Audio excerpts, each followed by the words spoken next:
Welcome to my SOL review video on proportions. So a proportion is a statement of equality between two ratios. So a proportion is two equal ratios or two equal fractions. And we will use cross products to solve it. So here are some examples that a proportion can be used to solve. So this first example is a scale drawing example. It says if the scale on a map is 1 inch equals 24 miles, underline. If I measured 2 5/8 inches on a map, how many miles would that be? So my scale says that 1 inch equals 24 miles. So I'm going to set up a ratio, but before I do that, I need to change 2 5/8 to a decimal. Now remember, I could do long division, top dog inside, bottom dog outside, or since this is on the calculator portion of the SOL, I can do 5 divided by 8 in my calculator, and that will change it to a decimal. So it's 2 625 thousandths. Now, a lot of times, the way the problem is worded will dictate how you set up your proportions, miles over inches or inches over miles. And it really doesn't matter which way you set it up. Now I'm going to do inches over miles because it says 1 inch equals 24 miles. So if I have a scale, I always take that and turn it into a ratio. So I'm going to take inches over miles. So we're going to put 1 inch over 24 miles. And that's going to equal 2 625 thousandths inches. And since this is inches, I'm going to put it on top. And since the question said how many miles, and I don't know how many miles, I'm going to put X on the bottom. So I have inches over miles, inches over miles. I stayed consistent. Now we're going to use the cross products. So 1 times X is 1X. So I'm going to write a 1 in disguise. So X equals. Now I'm going to use the cross products of the other side, and that will give me 63. So X equals 63 miles, because the question asks how many miles. And I can tell that this is reasonable, because if 1 inch is 24 miles, then 2 inches is 48, and 3 inches is 72, and it's somewhere between 72 and 48, and 63 seems reasonable. Okay, let's look at number 2. It says 9 kilometers is about 5 4/10 miles, so underline that. If Olivia ran 22 5/10 kilometers in practice this week, how many miles did she run this week? So we're talking about miles and kilometers, and I want to know how many miles. So since it says 9 kilometers is about 5 4/10 miles, I'm going to do kilometers over miles. So 9 over 5 4/10. Now, if she ran 22 5/10 kilometers, how many miles? So 22 5/10 is going to go on top to match the 9 kilometers. And I'm going to put X on the bottom because I want to know how many miles. So kilometers over miles, kilometers over miles. So now let's use the cross products. So look at the number diagonal to the X. So 9 times X is 9X. Now multiply these cross products. 5 4/10 times 22 5/10, and we come up with 121 5/10. Now we still have a number in front of the X. The last problem I didn't, so I just had X equals 63, but now I have a number in front of the X. So now I got to get rid of that by dividing both sides by 9. 9 divided by 9 is a 1 in disguise, so X equals 121 5/10 divided by 9, which is 13 5/10 miles.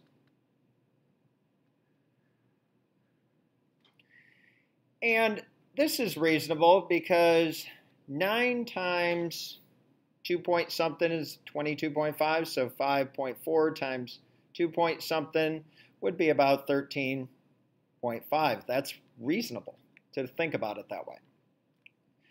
Okay, let's look at example number 3. If 3 teaspoons, so 3 teaspoons is equivalent to 14 76/100 milliliters, how many milliliters are in 8 teaspoons? So we're talking about teaspoons and milliliters. And since it says 3 teaspoons is equivalent to 14 76/100 milliliters, I'm going to go with teaspoons over milliliters. Okay, so we're going to go with 3 over 14 76/100 equals how many milliliters in 8 teaspoons? So I have 8 teaspoons, so that needs to go on top to match this side. And I'm looking for how many milliliters in 8 teaspoons, so I'm going to put X on the bottom. Okay, cross products. Circle the number diagonal to the X. So 3 times X is 3X. And 14 76/100 times 8 is 118 800. Now I still have a number in front of the X, so I'm not done yet. I don't know what X equals, so I have to divide both sides by 3. 3 divided by 3 is a 1 in disguise. So X will equal this divided by 3. And the correct answer is 39 36/100 millimeters. Sorry, put ml for milliliters. This is not millimeters. Sorry about that. So 39 36/100 milliliters, ml, is the abbreviation there. And let's see if this is reasonable. Okay, 3 times 2 point something is about 8, so 14, let's round this, 15 times 2 point something should be in the 30s. Yes, that's reasonable response. You always want to make sure your answer is reasonable, because if it's not, then that means we either set up our proportion wrong or made a calculation error. Okay, turn to the back page. On average, the dart thrower hits the bullseye 4 times for every 20 shots. So 4 times for every 20 shots. We probably want to be a little bit more accurate than that, especially if we're a professional dart player. In a competition, the dart thrower throws 105 darts. How many times would the dart thrower be expected to hit the bullseye? Okay. So we know the dart thrower hits the bullseye 4 times for every 20 shots. So we're going to do bullseye over shots. And we know 4 bullseyes, 20 shots. So now we want to know how many bullseyes for 105 darts. So we don't know how many bullseyes, so this time we're going to put X here. And we do know that the dart thrower is throwing 105 darts, so that's 105 shots. So bullseyes over shots, bullseyes over shots. So cross products, circle the number diagonal to the X. So 20 times X is 20X. 4, use the cross products here, 4 times 105 is 420. Okay, we still have a number in front of the X, so the opposite of multiplication is division, so we're going to divide both sides by 20. 20 divided by 20 is a 1 in disguise, and 420 divided by 20 is 21 times. Now, a couple things here. Let's see if this is reasonable. So 20 times 5 gets us close to 105. So 4 times 5 is 20, and 21 is close to 20. So yes, this is a reasonable answer. Now, I know what you were probably thinking. With the first 3 examples, we had X on the bottom. X isn't always going to be on the bottom. It can be on top, It can be on the bottom. It depends on how you set it up. You can set it up so it's always on the top or always on the bottom. But the main thing is that you stay consistent. And we had bullseyes over shots, and this time we were looking for bullseyes. In the previous problems, we were looking for the quantity that we put on the bottom. Okay. All right, let's look at number 5. Robert is a painter. The table below displays the number of paintings sold over the last number of days. Use the table to figure out how many days it would take to sell 17 paintings. Okay. So we know 5 paintings, 20 days, 7 paintings, 28 days, 8 paintings, 32 days. Okay, you might see something that you could do. You see that we're multiplying the paintings by 4 to get the days.